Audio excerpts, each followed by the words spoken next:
আল্লাহর হাবিব রাহমাতুল লিল আলামিন বলেন, মান সামা রমাদানা ঈমানাও ওয়া ইহতিসাবান গুফিরা লাহু মা তাকদ্দামা মিন যামবি। আল্লাহর হাবিব রাহমাতুল লিল আলামিন বলেন, যারা ঈমানের সহিত সওয়াবের আশায়, সুবহানাল্লাহ বলবেন না? ঈমানের সহিত, কিসের সহিত? বেঈমান না।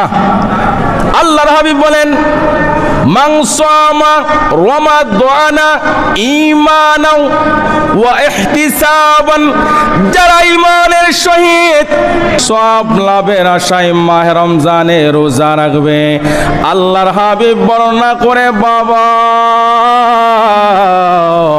রহমাতুল লিল আলামিন বর্ণনা করেন, তার পিছনের যত গুনাহ আছে গো, অতীতের যত গুনাহ আছে, মাহে রমজানের রোজার উসিলায় আল্লাহ পাক রব্বুল আলামিন অতীতের সমস্ত গুনাহ মাফ করে দিবে। আল্লাহু আকবার বলবেন না? ঈমানের সহিত সওয়াবের আশায় যদি আমরা মাহে রমজানের রোজাগুলি রাখতে পারি, অতীতের যত প্রকারের গুনাহ আছে আল্লাহ পাক রব্বুল আলামিন এই রোজার ওসিলায় ক্ষমা করে দিবেন। এবার